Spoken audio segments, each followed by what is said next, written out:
Salut la famille, j'espère que vous allez bien. Débrief Osasuna FC Barcelone. Alors voilà les amis, on arrache la victoire 1-2 en toute fin de match sur une super tête de Rafinha.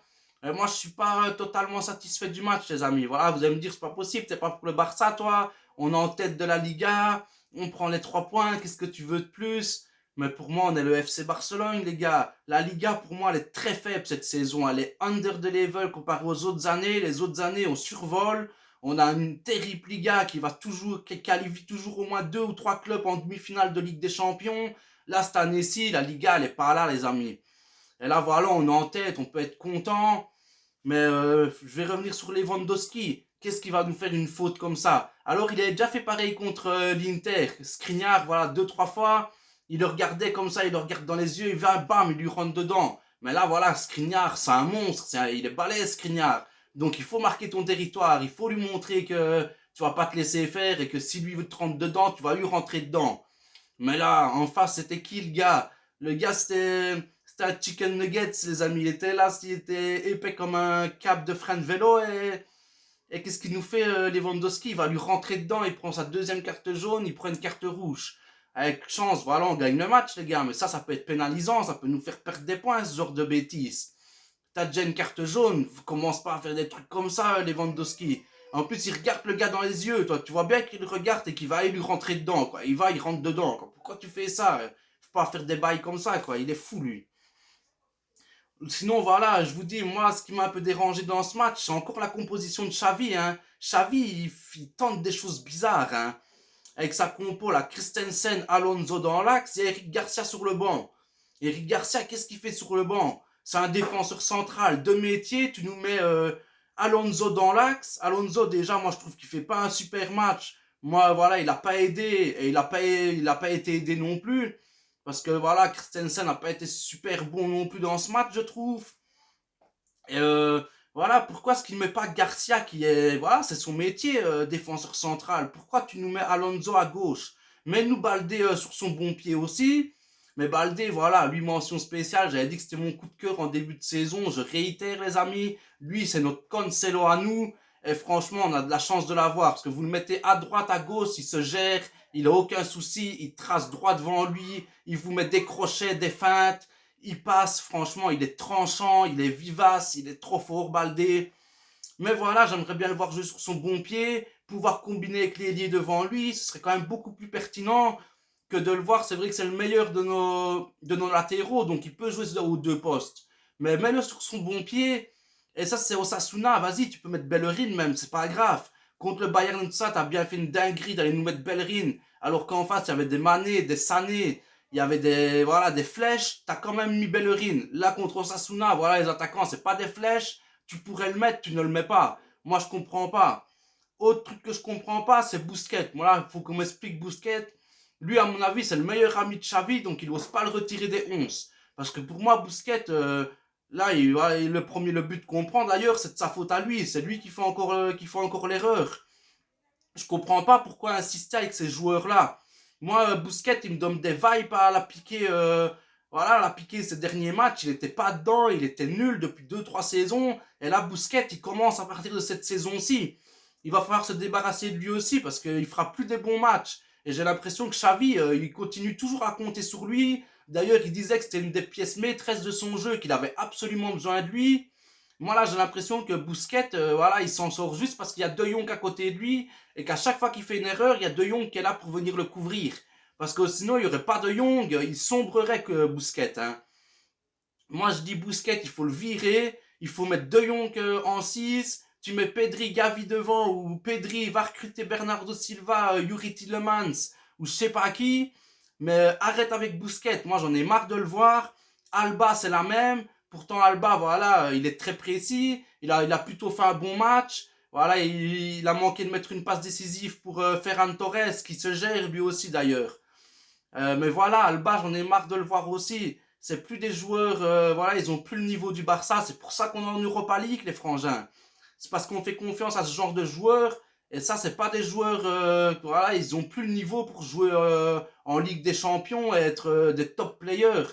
Donc ouais, dans les petits matchs, ils peuvent dépanner. Alba, il a une très bonne qualité de passe, ça, je dirais pas le contraire. mais ça me rappelle un peu Marcelo à la fin avec le Real Madrid. Le gars, il savait monter, aller faire des centres, mais après, quand il fallait redescendre, refaire les replis défensifs, il n'y arrivait plus, il était carbo.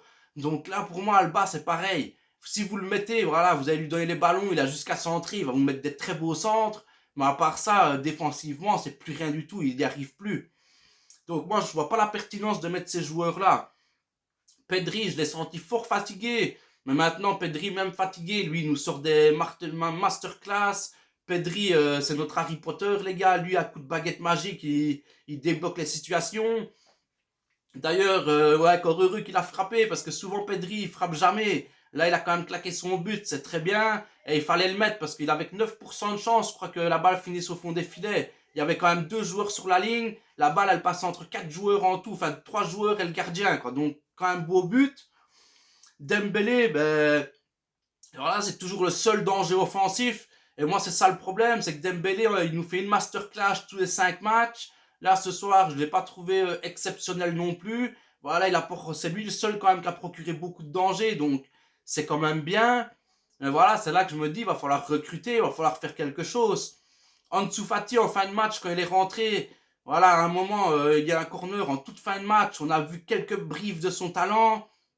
Voilà, on a vu, il est passé en 2 joueurs, il a été mettre une frappe. On voit qu'Ansu Fati, le jour qu'il aura mis derrière lui cette blessure et qu'il va revenir en confiance, pour moi, ce sera un titulaire.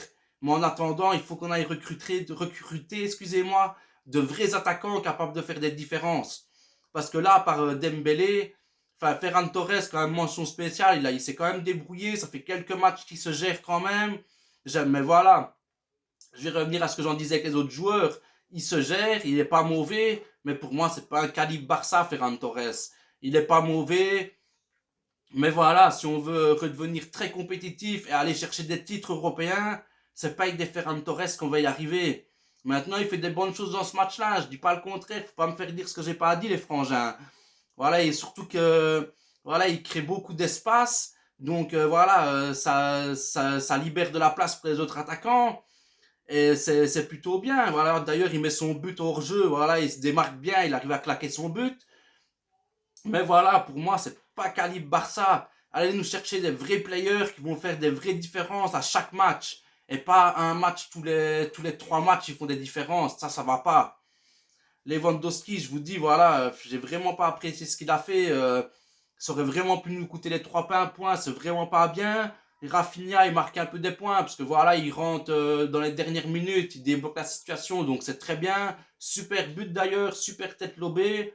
Très belle passe de Frankie de Jong. Voilà, quelle passe, quoi. Il lui met une passe digne des meilleurs quarterbacks au Super Bowl. Il lui met un super ballon, une belle tête lobée. Franchement, chapeau à lui. Maintenant, j'espère qu'il continuera à être décisif. Même est-ce que Xavi va pas se dire qu'en fait, lui, il faut le garder comme super sub parce qu'au final, c'est quand il sort du banc qu'il est le plus décisif. Donc, à voir. J'étais content de voir Riyad Chadi monter en jeu. Voilà, enfin, Xavi fait un peu de la place pour les petits de la Masia et leur donne un peu des minutes, ça fait plaisir. Maintenant, j'ai envie d'en voir plus de ces petits-là de la Masia. Ou sinon, j'ai pas grand-chose à dire sur le match dans l'ensemble. Osasuna, encore, ils ont fait une grande prestation, hein. Ils ont déjà tenu en échec le Real Madrid. C'est une belle équipe d'Osasuna quand même. En général, ils jouent avec notre petit Abdé. Ils sont encore plus tranchants, encore plus décisifs. Là, Abdé ne pouvait pas jouer contre nous. Alors, ils avaient une sanction. Ils devaient nous payer 300 000 euros, un truc comme ça, je pense. Donc, ils ont préféré ne pas le faire jouer. Mais une belle équipe d'Osasuna quand même, hein, qui tente des choses, qui joue pas avec le bus derrière. Et voilà, une belle équipe. Et voilà, on s'en sort, on a les 3 points, on est en tête de la Liga, c'est le principal, les frangins, ça fait plaisir. Au moins, voilà, on va passer cette Coupe du Monde au chaud, à l'abri, tranquille, tranquille, pépère posé. Mais à part ça, moi, je suis pas super satisfait, les frangins. Je trouve qu'on est le Barça, on doit proposer beaucoup mieux que ça. On doit avoir un jeu digne du Barça, digne de ce qu'on a toujours proposé. Et c'est pas avec ça qu'on va aller gagner une Ligue des Champions. Donc pour moi, le recrutement va être décisif dès janvier. Il va falloir se positionner sur de vrais joueurs. Voilà, j'ai vu qu'il y avait plusieurs joueurs en fin de contrat. Il faut essayer d'aller en chercher 2, 3 qui vont vraiment venir nous faire du bien. D'ailleurs, là, je suis en train de faire beaucoup de vidéos mercato, les frangins. Et ça se passe sur ma chaîne Nista, les passionnés du foot.